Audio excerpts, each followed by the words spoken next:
Yo, miaouez, on va YouTube, lumière sur ombre. Meke ben kone milesia oyonambe tata gata. Nkwanto le dokusilo. Egbea mi va japonupo subere ke mi wone koko kwa. Mi ponanposo akbetoni jesi yerokwe. Ye mi ponanposo bonbonme benuonti. Egbe amira ponanposo nuke mi le yole yovo gbemebe mystère des horizontaux. Les coris et les arts divinatoires. Les mystères des horizontaux, les coris et les arts divinatoires. Et comme amlimakele nous kowele, nyal ke mo mira yo horizontal alo. Enyo, wa mi ya pomposo hochikui kudo nukakan. Mami la biobe nou kenyi horizontalo. Ye nou kenyi mi la pole horizontal be nou me kudo korio. Nou kenyi yo zana kori a ele ni hochikwi. Nou kenyi yo zane ro sokana nou ma muzro be o chance gome. Hochikwi afike be joso. Mira por mposo inti va kengwani nyayi wonajia le kebejea mira so wona doasina mau mione be lumière sur ombre une émission que ben comme ici à tatagata de mauga e jikudo anigban bi woto amli magan ole kokoko kengwe zando do kunu kekejo mucha avalo mblibono ole ho kengbe jikwa nyigbanjo ye ole ho kengbo ho ekukwa gbejo owo yinu ke yemi pona owe ganyinu makpo ole ntina mele gbongonme efia oji fia kenedo na fia du pepe le ntina ku gbongonme opotana khosera de siade yen ko wa mi la yueva mi matenya yovo et nous le donnons et mi chavalu to amewe no agbepo wa mlimanu mi atogbe o mi mama o ko weni sainte ku saint bienheureuse ko do bienheureux et ko wetrozu ma un tochan sube buda ku bodhisattva va o mi chavalu ma ugan to eto kudapu ne dogbe rogbe me na mi adogbe me maji onoji edume ne fane mi ano ma wa mi le chavalu to ndokusu jase wetri koga jinkusi wetri kinkrin eji anyigba be tume mi le chavalu to nu yibo enu jen nu he mi le yue to wetri be nonome ame tongan mi le yueto kose hare pepe me wona mi so do asio me on to gbe woye owe ni gbere pepe se to we dona gbere pepe agbeto po me abe gbe gbongbon re pepe gbongbon me gbe o re pepe ati o be gbe to koko o be gbe amelagba me nu go amle ma gbe o we dona we se ne kele nu poto zan nu poto nu le dono lo Twabanyama. Yo iga bakori miela do afafotina mia no neochan ya do afafotina mia no newa yele nyekeo miabe agbe amekenile gblompo so kose ntinyiso be hosea nde benye nyamlima hoseye ni mawu le miame le niveau de Dieu en nous, notre niveau de conscience correspond à la foi Mais la foi, quand on parle de la foi est purement religieuse. Mais sur le plan mystique, ésotériquement parlant, la foi n'existe pas. Ce sont seulement les lois et leur application. C'est très mathématique. Et quelqu'un va me dire comment que Dieu est irrationnel. Oui, quand on parle d'irrationalité de Dieu, donc il fallait tout d'abord parler du rationnel avant d'aller dans l'irrationnel. Sinon le mot irrationnel n'existerait pas. Vous voyez. Donc à mlimakeni mawu tontonto yeni miabe di José na miame boboto le commun de mortels. Eye amlimaini ba nglobe muni José hakemole anyatepe beni kakadeo kafla no somnya peto Yesu Kristo angbenbayi beno di l'anthropologie historique mais nyadeo joa ola di kaka vildo le bible me muleu funwa ekusege no apompo so prophète Muhammad sallallahu alaihi wasallam enya okudo ntizan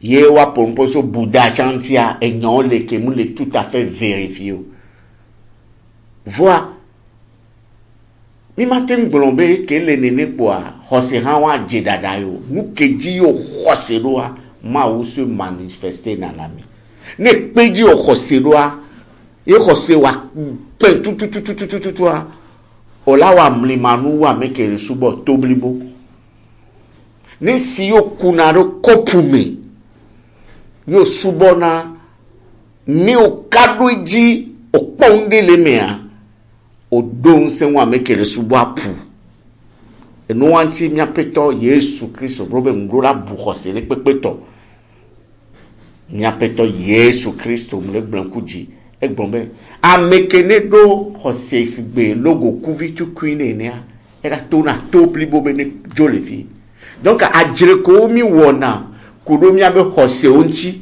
ame aja yang ferme lo ame aja izoma volo ame aja odekelo ame obulo enu keke abome chichi benuye enu deja va kemina nya be nu omunyi ndepe nto meke jesi mawo meke pepo meke pledo pepo mawale onto mi mawale onto agbegbongbon wa ipenyin mawa ni o jagbagbado nti o la dogo ele donc a mekeye va nani pour le wa vumbe o yo tokwe la nyon le bouddhisme ou rien catholicisme ou rien Assemblée de Dieu ou rien, témoin de Jéhovah ou rien, islam ou rien. Ou tout cela, ce sont des pertes de temps. Nous on va béa me ali. On a bien donc on be fike so. Fike le yo. Amo noani oku vayi. Fiko yo. Agbea ke memu vade gome sese kento lesio.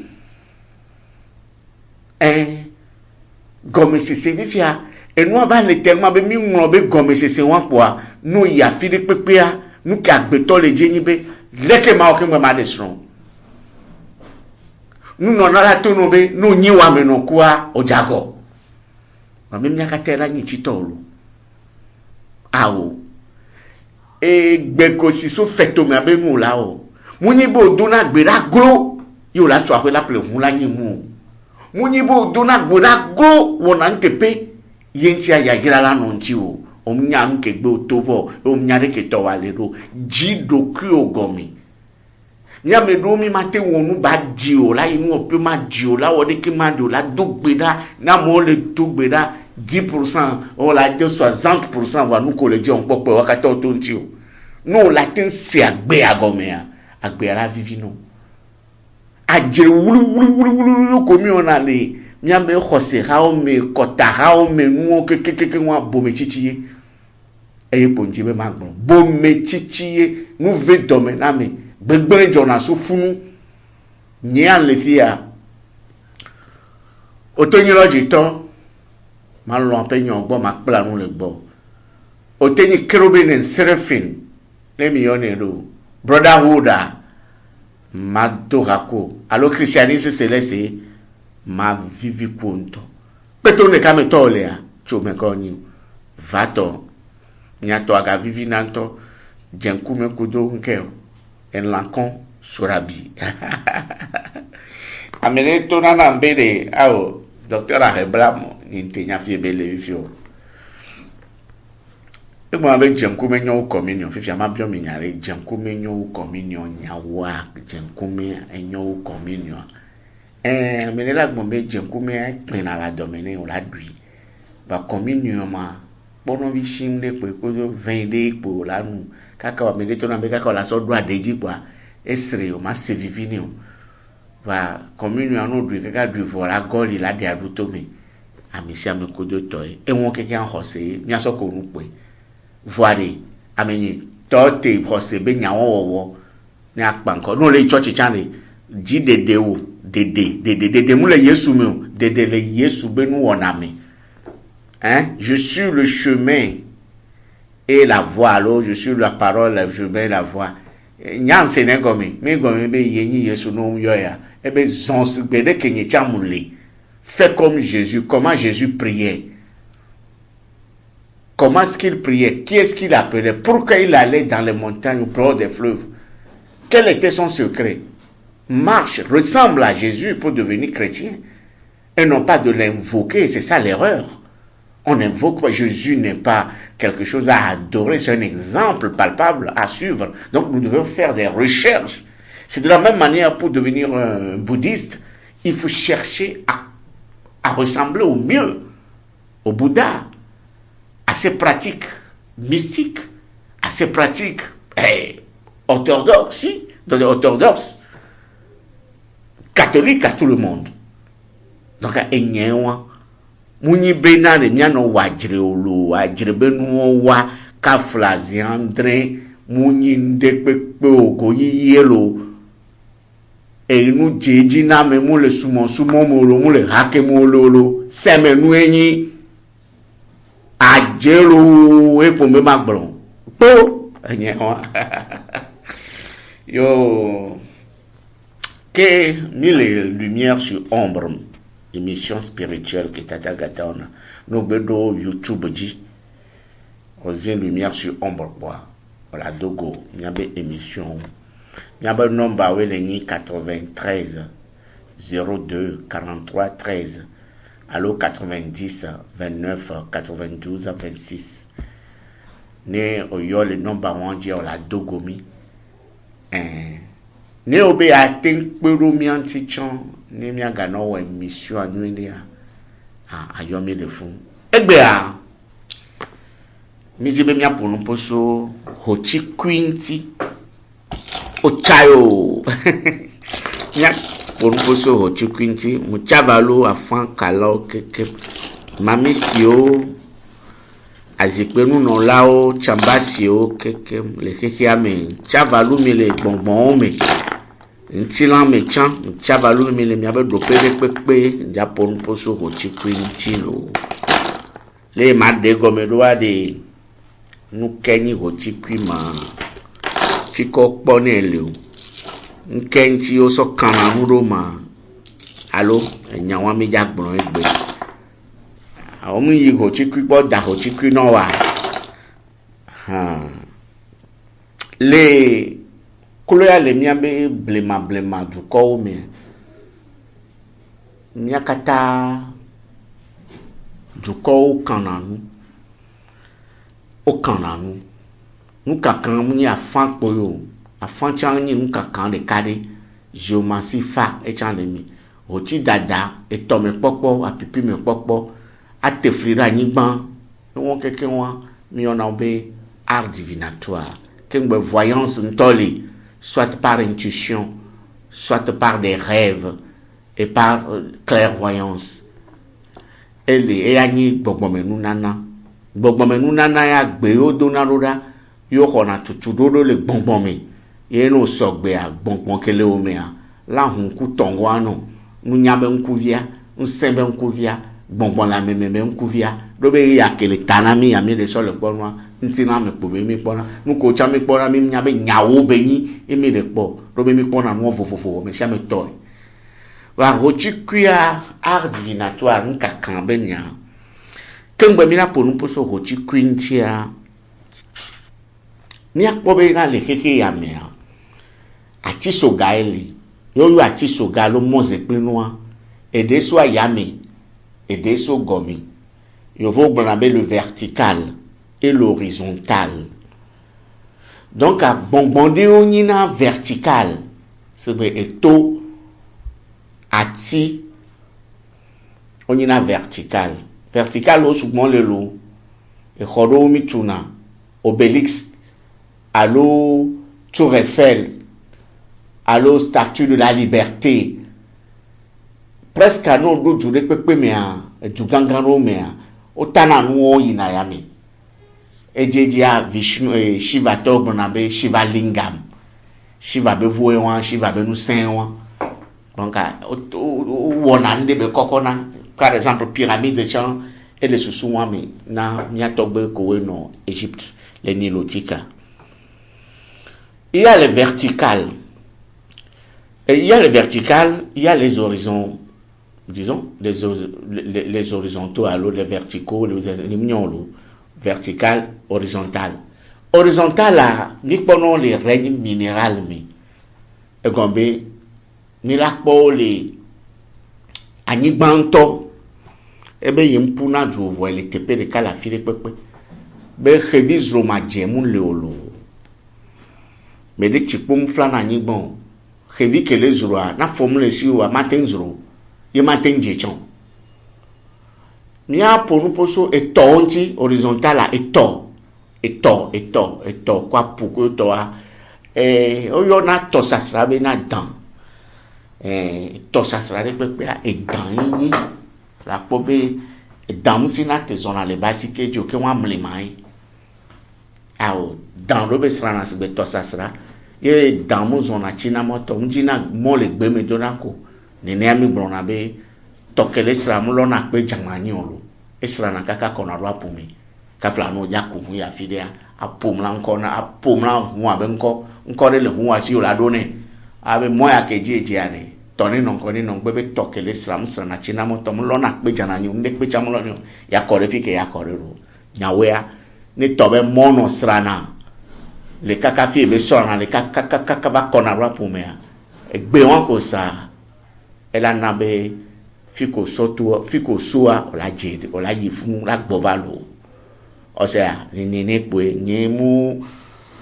fafi abe mle sagbe gbe sare pe nto mu le so be apoke hia me bi mu sende aso sokunde aplonya lo nchi do be gbe me pe mu le sagbe nu anto le hoho gbe sare pe nto mu lo mi le o ele hoho mi le po ele gbon yi et dans yin nyagbe no nya donc eto sasra le horizontal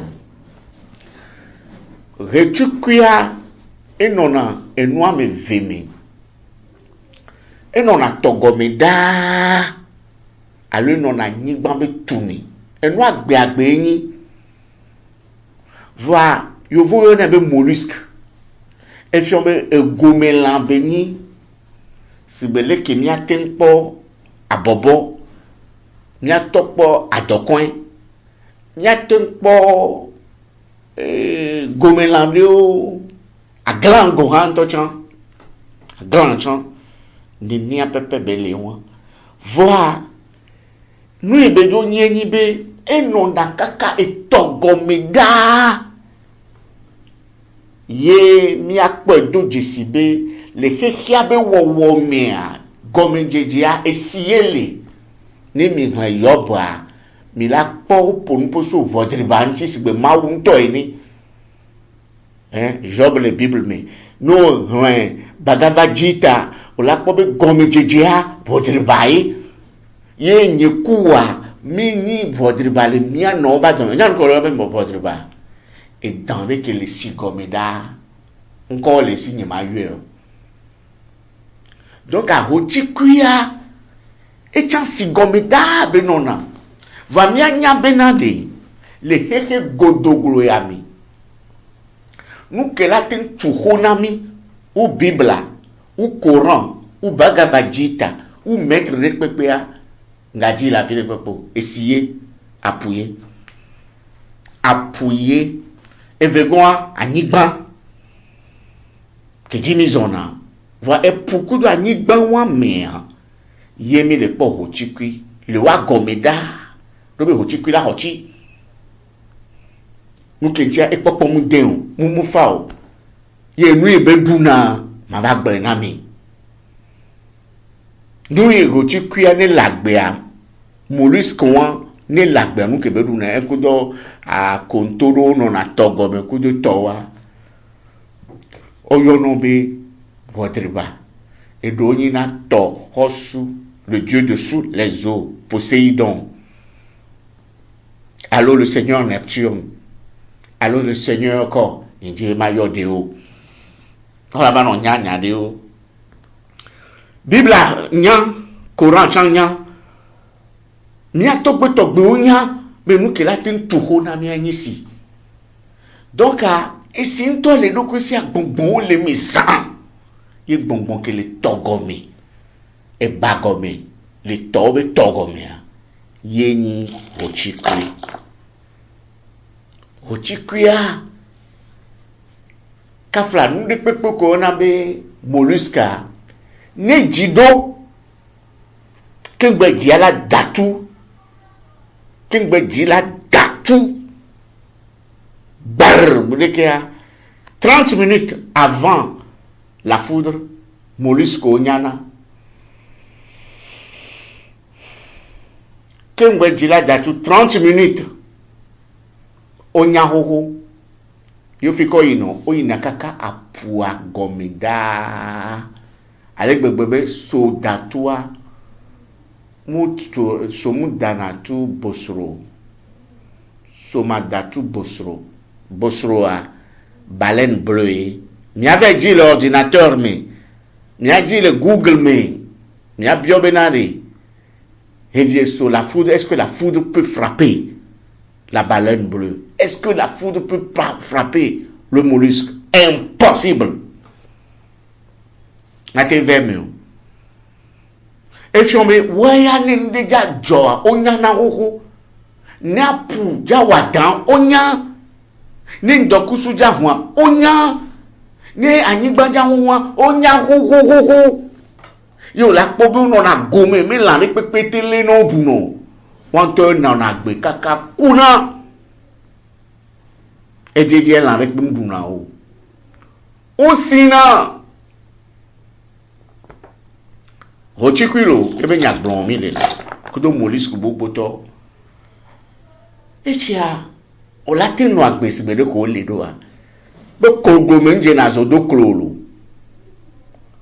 be to yele ba home ogmo be honponu po na klo ni ke ma klo yo to ke ils font partie de la même chose carapace o lemi va hochi kwito ale to hedi ke be to bi enyi nu ho de joku kekia blema be nu enyia nous les baignons kudo sikwelea amenya nu ameton kupo nu nkunya nu amenjiro ko bubo jiro ko nomblema vaya o pe be gban eden nanto o so oga kuri poras hochiku kudon kenko ga onani wari evigoa ni mi po hochiku nyuria edi nkuvi no trorekia edi nkuvi ema eye o sona sokananu no le do alo megbalo yo sina ya no bienya ila do enchi no egbon ebe nu kowe jo keke mwenye. Donc la Corée est le symbole de la base de la création au niveau des eaux, les eaux primordiales, les eaux causales, avant que toute chose ne soit. Il était là, elle était là, et la Corée symbolise l'œil, qui parle de l'œil parle de la voyance, l'intuition développée, le troisième ou le sixième sens, le troisième œil, l'œil de la sagesse. Donc, c'est par là que nos ancêtres, les illuminés, qu'on nous appelle aujourd'hui les Illuminati, partout dans le monde, dans n'importe quel peuple, ont choisi la Corée, ce mollusque, comme étant un objet pour pratiquer l'art divinatoire. L'art divinatoire, pour consulter les dieux, donc les divinités.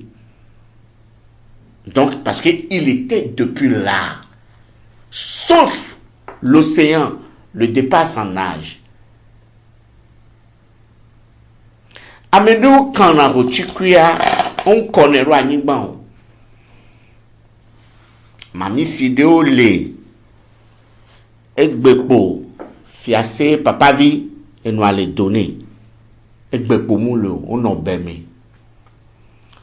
Hochi ane yakpo nuna, hochi kuya non a poussime le kopure mi. Yebe kobe pone me kwa gronyano. Mu ya fideo chan kwa me deo nini. Et fiombe voyance et on nous popo direct. Kengbe amido dana hochi kuya et mi nabe art divinatoire. Donc hochi kuintoa no so do ho me balo yo dera baji alo dero afilia enyalesi.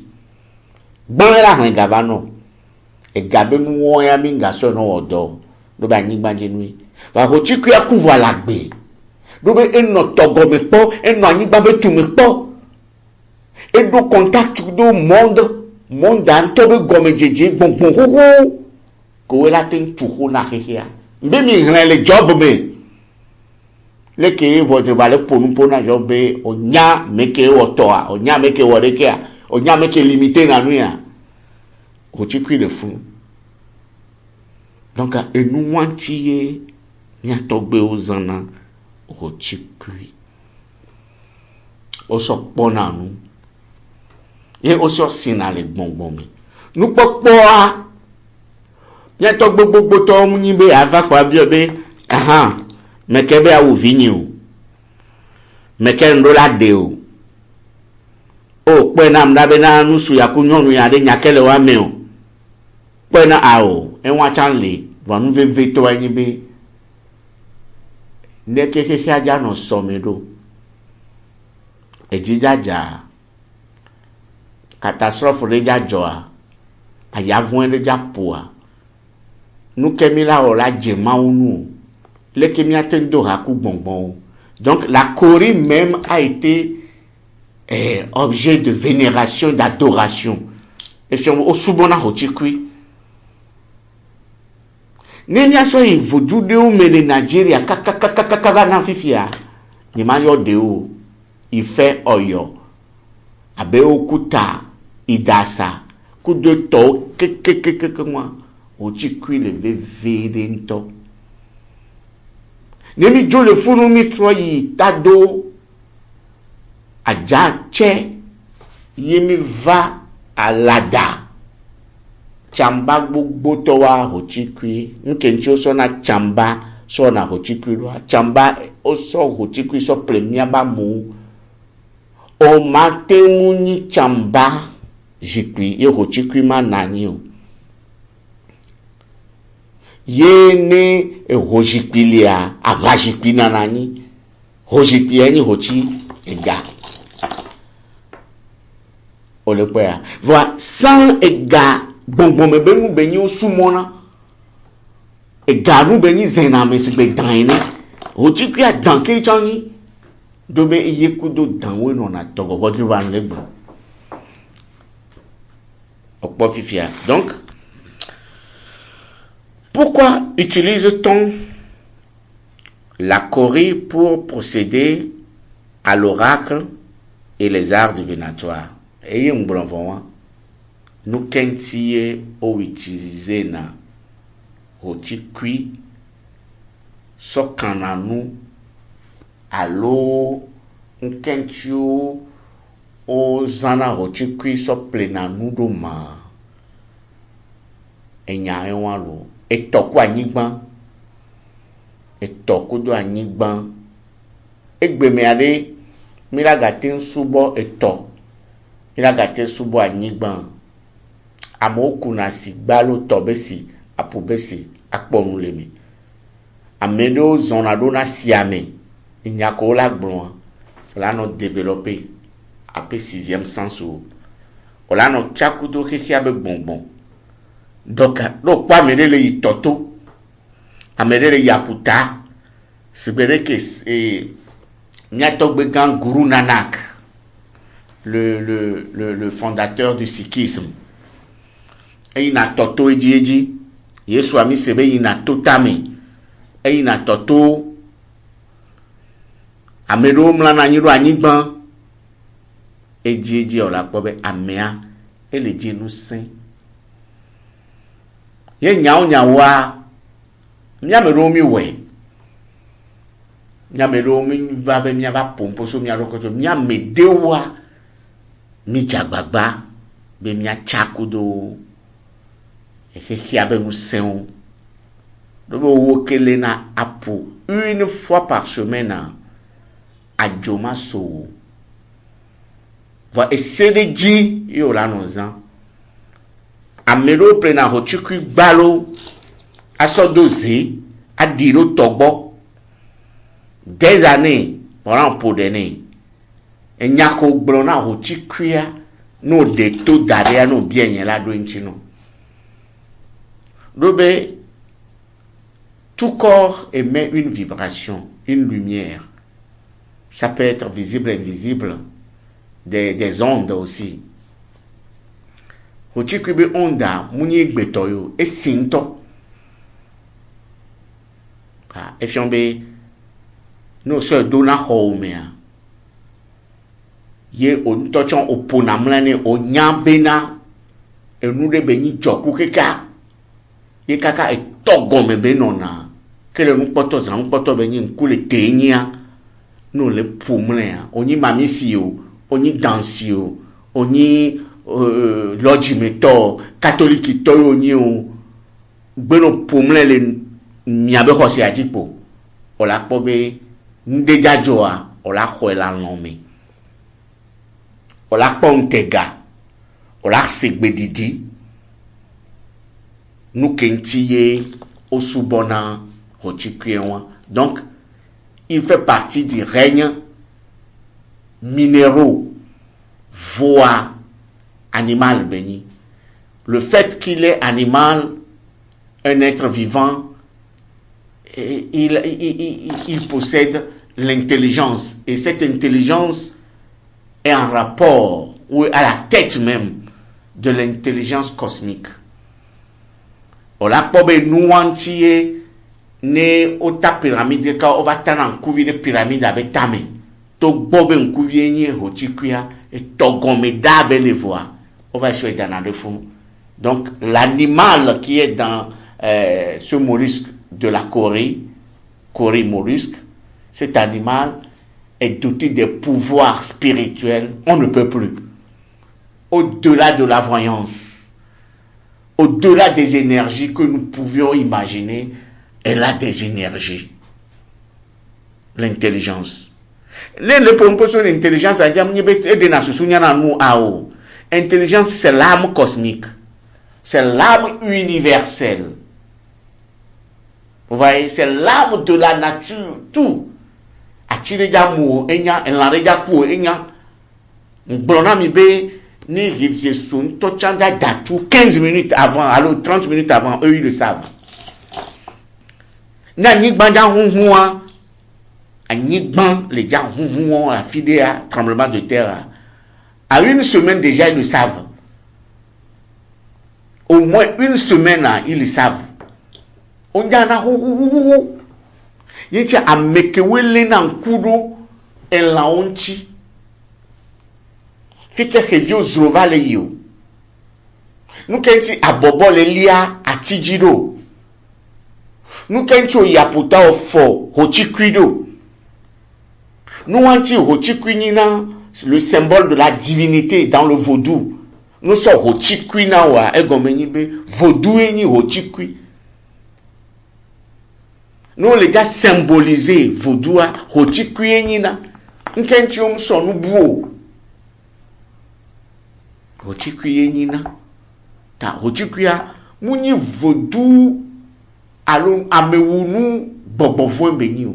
Ma gbona mekewe le doto mission yabe bobofo ni pe mulo maude ka yele yebe nono me vovo ko we mi munyawa emi yona karo mo be bobofo do be mau ve mulo ke ton le mau si o nya nyewa no mu nyewa ma te zon yin ko le gbongbon me do be bibla la to no be ameke mu yo Yesu wa ma te npo ma wo va Yesu amebe nko yo eyo ye ba fodo pe.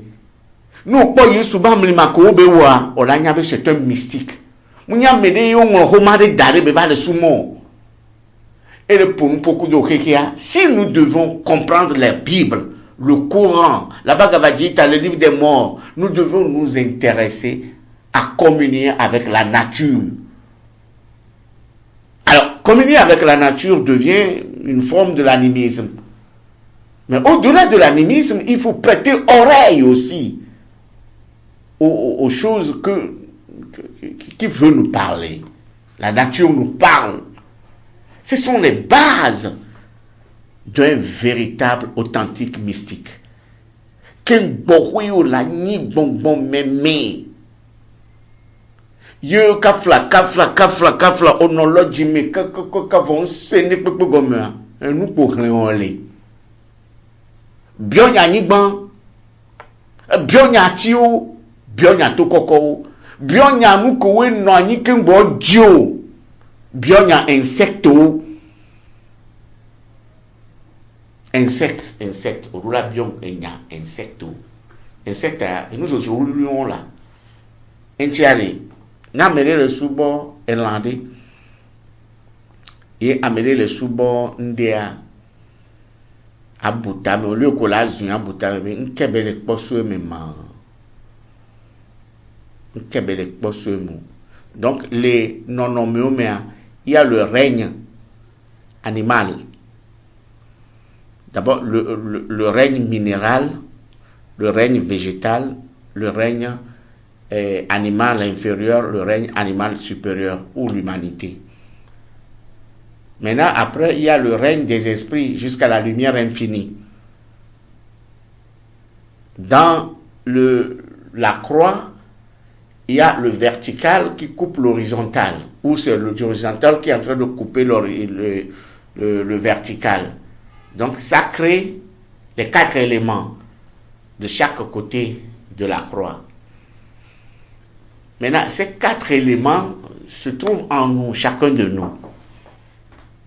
Dans les 4 éléments, il y a les éléments de l'horizontal, l'eau et la terre par exemple. Donc, il y a des éléments qui sont verticaux, ce sont ceux-là qui unissent et la fois l'horizontal et le vertical. Le feu et l'air, par exemple. Ezolani babetume, ezolani bandi, ezoledi nkosi. On quoi? Donc, ayala ni babetume, ayala ni bandi, ayale jinkosi. No fika ayale kwa si le fou. Donc, à nous, dit, il y a ni Jéhovah, à nous, Jéhovah, ben non nommé.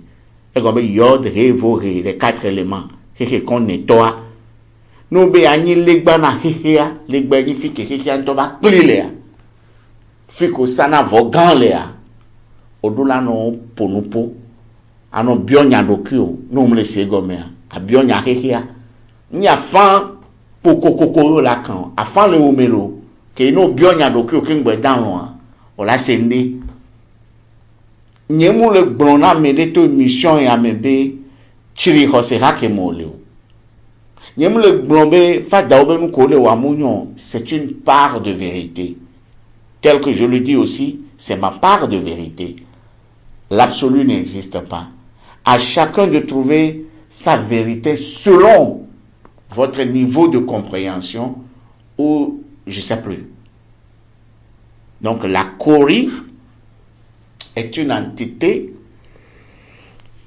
rare dans le passé, qui vit au tréfonds des océans, au tréfonds des fleuves, sous les montagnes, ou aussi dans les déserts, parce que quand on parle de désert, si je prends le désert de Sahara, il y a de cela des milliers d'années ou des dizaines de milliers d'années, là-bas était l'océan. Donc il y a des fossiles. Et pour pouvoir comprendre la genèse, vraiment, la genèse, pour que chacun puisse comprendre la genèse, la cosmogonie de son univers, il va falloir qu'il s'interroge, qu'il interroge, c'est-à-dire il va falloir qu'il puisse interroger, c'est ce que je voulais dire. Interroger quoi? L'océan. L'océan a plusieurs dimensions, l'océan a plusieurs noms.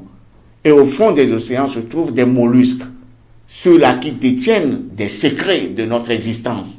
Parce que les mollusques existaient bien avant nous. Et ce sont des intelligences qui ont toujours cette mémoire de l'univers, ou du moins de notre système solaire. Oui, la mémoire de la Corée, ce mollusque de Corée, est plus grande que la mémoire de l'éléphant. Même des dinosaures qui n'existent plus. Parce que depuis des milliers d'années, des milliards d'années, la Corée existait. Avant l'humanité, avant les végétaux, avant les montagnes. Et la Corée a tout rassemblé en elle. La Corée a cette mémoire, on ne peut plus, akashique. Elle a tout dedans. Raison pour laquelle nous utilisons la Corée comme symbole de l'œil du Grand Pyramide, l'œil de Ujat, la Corée qui est en rapport avec l'énergie qui est symbolisée comme le serpent, la Corée aussi qui est comme l'argent. L'argent, aujourd'hui, on ne peut rien faire sans l'argent. Mais qui parle de l'argent doit avoir à l'idée le serpent. Le serpent, le véhicule, la communication, les ondes. Au-delà de tous ces argents, de ce monde physique, la Corée détient le secret des divinités qui composent notre univers spirituel. Vous êtes en train de comprendre. Alors, la Corée est à respecter. Je crois que vous aurez des questions à nous poser. Peut-être dans ta tradition, les gens ont une manière de comprendre, de concevoir la Corée. Est-ce que la Corée reviendrait du diable? Est-ce que le diable vraiment existe-t-il vraiment? D'où vient le diable? Pour nous, dans cette émission Lumière sur Ombre, nous sommes bien disposés à recevoir vos apports, vos critiques et aussi vos soutiens sur plusieurs plans, notamment sur le plan sur le plan financier, bien sûr, vous savez, il faut faire des recherches, et aussi sur le plan, un apport de la connaissance. Vous avez peut-être une organisation spirituelle, une association spirituelle, mystique, où vous pouvez me proposer une certaine affiliation afin de pouvoir approfondir mes connaissances. Parce que vous savez, on ne peut rien faire sans la connaissance. Je suis qu'un éternel étudiant, ça ne finit jamais. Donc sur ça, je voudrais dire aux uns aux autres que l'émission continue et suivez surtout Lumière sur Ombre sur YouTube. C'est ça. Aujourd'hui, c'était les mystères de l'horizontale, les chories et les arts divinatoires. C'est-à-dire horizontal, ce qui veut dire la matière terre, la matière eau, donc le règne minéral, l'eau et la terre. Ils sont horizontalement placés. C'est pas comme les arbres, c'est pas comme les montagnes. Vous voyez. Donc, la Corée vit dans l'horizontale. C'est pourquoi des fois, pour pouvoir être en contact avec beaucoup de vibrations, certaines églises, en l'occurrence les églises de l'Afrique, par exemple le christianisme céleste, le Brotherhood, oui, Cherubim and Seraphim, beaucoup d'églises nous proposent de dormir à même le sol dans un rituel où on nous allume des bougies autres là. Cela non seulement nous purifie, mais nous met en contact avec tout l'univers pour ouvrir notre champ magnétique au niveau du troisième œil. Vous voyez, la Terre est ce témoin, je sais pas, oculaire de tout ce qui se fait. La Terre, la matière Terre, notre Terre est partout et a la mémoire. On dit la mémoire, oui, une mémoire qui comprend tout. Vous voyez. Donc, c'est ça. Merci beaucoup. À la prochaine fois. Merci.